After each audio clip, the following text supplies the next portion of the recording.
Operation Midnight Hammer of the B-2 bomber is a masterclass in the art of war. The United States sent two groups of B-2 bombers in opposite directions. One group acted as a decoy, flying toward American outposts in the Indian Ocean. Meanwhile, the main strike package was heading east toward Iran. All of this was done in order to strike the well-fortified Fordow nuclear enrichment bunker. This facility is buried deep under a thick layer of rock, and its main chamber is located about 200 meters from the tunnel entrance. The surrounding area starts with a gentle slope, but becomes steep about 160 meters from the ridge, which provides reliable natural protection from air attacks. Just before the B-2S reached their target, an American nuclear submarine launched a dozen cruise missiles aimed at various nuclear facilities in Isfahan. But here's the catch. Reportedly, dozens of trucks removed uranium centrifuges from the enrichment plant just days before the bunker-busting bomb strike. We'll also take a look at the secret stealth technology of the B-2. All the details are in this video. American B-2 bombers strike Iran's nuclear facilities as part of an operation codenamed Midnight Hammer. In the early morning of June 21, 2025, a large group of B-2 bombers took off from Whiteman Air Force Base in Missouri, under strict secrecy. This was followed by a complex game of deception like the art of war. Immediately after takeoff, the strike package split into two separate groups.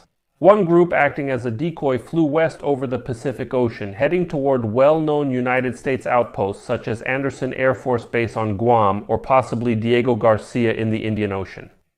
Meanwhile, the main strike group, consisting of 7 B-2 bombers armed with massive bunker-busting bombs, flew east toward Iran. This move was designed to confuse global flight tracking systems, news agencies, and even Iranian intelligence, diverting attention from the real strike. What is their mission? To strike Iran's most fortified nuclear facilities in Fordow, Natanz, and Isfahan. The main forces began a grueling 18-hour mission, which was part of an almost 37-hour round trip covering thousands of miles. To keep them in the air, the operation relied on a series of precisely timed aerial refuelings by KC, 135 Stratotanker tanker planes. These refuelings, carried out in international airspace, were crucial to the success of the operation. Just a small comparison. This fuel reserve for the aircraft can refuel 2,000 SUVs, and that's considering it can carry 75,000 liters of fuel. Going back a bit, there's another nuance related to the fuel tank. These fuel tanks were specifically designed for penetrating deep into Russian territory, about 11,000 kilometers.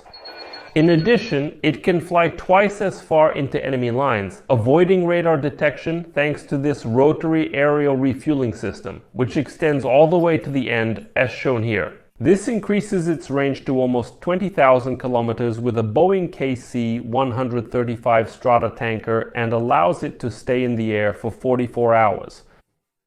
That's almost 2 days in the air, which is an outstanding engineering achievement. The bombers crossed the border into the Middle East along routes over Lebanon, Syria, and Iraq, although it remains unclear whether these countries were notified. When the B-2 approached Iranian airspace, the mission entered its most critical phase. American forces employed a range of electronic warfare tactics and decoys. Fast-moving aircraft and jamming systems were deployed ahead of the bombers to confuse and blind Iranian radars and missile defense systems. At the same time, American fighter jets and reconnaissance aircraft were conducting sweeps to detect any potential threats, both from the air and from surface-to-air missile batteries. Thanks to their stealth capabilities and carefully coordinated flight profiles, the B-2S went undetected.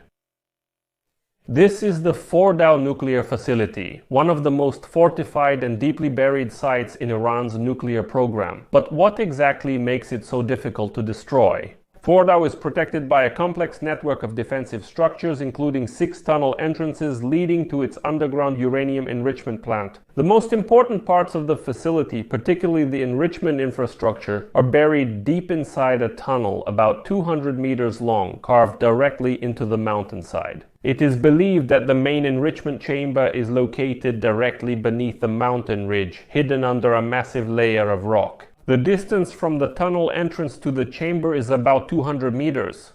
The terrain itself adds another layer of protection. It starts with a gentle slope near the tunnel entrances, but becomes much steeper about 160 meters from the ridge, providing natural protection from strikes from above. And this is where things get even more complicated. If the enrichment chamber is at the same elevation as the tunnel entrances, it is protected by about 40 meters of solid rock. When approaching from narrow vertical angles of about 25 degrees, a bomb dropped directly from above or even at a 40-degree angle to the axis, which is typical for a high-altitude strike. From a subsonic B-2 bomber, it would have to penetrate up to 40 meters of dense mountain rock to reach the target. To overcome this, the United States deployed 6 B-2 bombers, each armed with powerful guided bomb unit, 57 penetrating munitions. Deep penetrating bunker buster bombs, designed for fortified targets like Fordow. These strikes were aimed at the mountain ridge directly above the network of tunnels and underground enrichment workshops, with the goal of penetrating through the fortified layers and disrupting them. Iran's B-2 nuclear operations also targeted at least 6 known tunnel entrances. Satellite images of the site after the strike, as well as assessments by weapons experts, confirmed that at least 3 out of the 4 main entrances sustained significant damage. Large craters were visible near these access points, indicating direct hits and likely destruction of the facility's internal infrastructure. About an hour before the B-2S entered Iranian airspace, a United States Navy submarine launched more than 30 Tomahawk cruise missiles targeting the nuclear facility in Isfahan. The simultaneous attack from sea and air created chaos and weakened Iranian defenses, adding another layer of confusion to an already overwhelming assault. At about 1840 Eastern Time, that's 2:10 in the morning. In Iran, Eastern Time, that's 2:10 in the morning. In Iran, the lead B-2 bomber released 2 massive bunker buster munitions over the Fordow nuclear facility. Over the next 25 minutes, 14 such bombs were dropped on Fordow and on Natanz, tearing apart the fortified underground complexes. Almost simultaneously, cruise missiles struck Isfahan with devastating precision. Having completed their mission, the B-2S turned back and left Iranian airspace as silently as they had arrived. Let's see how the B-2 avoids radars. Unlike conventional aircraft that use elevators for control, the B-2 has no vertical stabilizers. This is because any vertical structure would reflect radar waves, so they had to design it without a vertical stabilizer or a rudder at the back. Instead, they used this technique of split rudders and elevators to provide yaw stability and control in the flying wing aircraft. But there's one catch. Unlike conventional rudders, the control effectiveness of split rudders is usually low at small deflection angles. That's why the B-2 turns very slowly compared to other military aircraft. Each split rudder consists of 2 separate panels that open vertically in opposite directions. When the left split rudder opens, it creates drag and causes the aircraft to turn left in the direction of the open split rudder. The same effect occurs with the opposite right split rudder. And here's what happens inside the cockpit. When the pilot presses the left rudder pedal, the left split rudder opens, causing the plane to turn left. Similarly, when the pilot presses the right rudder pedal, the right split rudder opens, causing the plane to turn right. The composite B-2 can be divided into several parts. Here we can see that all the edges are made of fiberglass epoxy to reflect radar, while most of the wing is mainly made of graphite epoxy. Interestingly, the crew compartment assembly is made of aluminum at the base. Since these areas have to withstand a lot of heat from the engine, they are made of titanium, an extremely strong and expensive material. Finally, we have fiberglass polyamide, a hidden material capable of withstanding heat. This is what it looks like with all the markings and segments assigned to it to give you a better picture.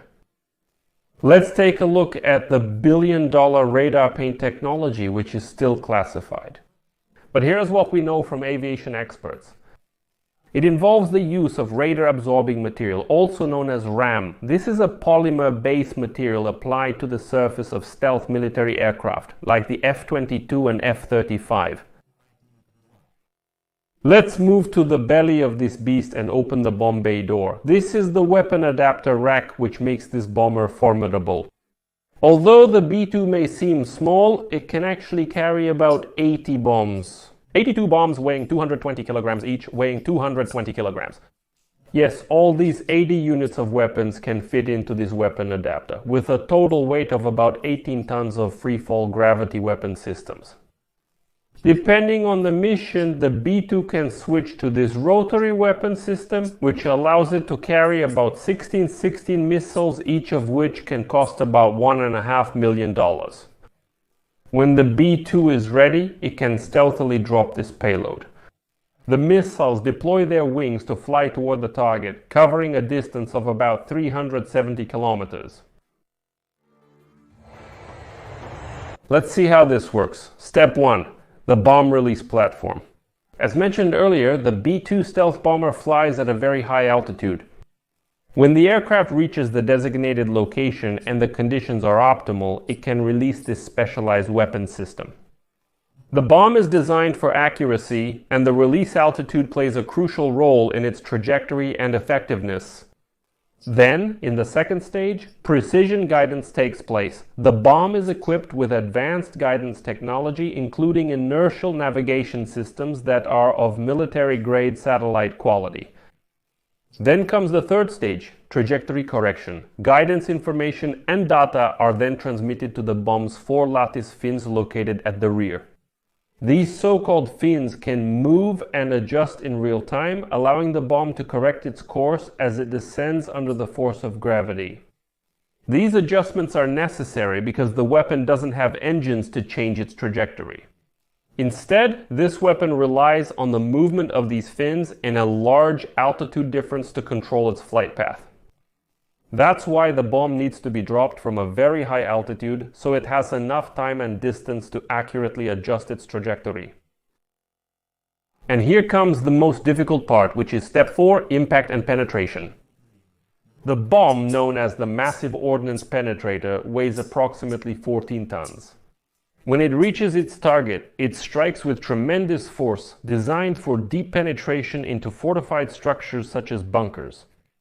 The impact energy allows the bomb to burrow more than 60 meters deep, ensuring it delivers its payload exactly where it is intended for maximum effect. You can find more videos like this on my channel. If you want to support the work of this channel, you can do so financially by donating through the links and details in the description of this video, or by using the quick response code on your screens.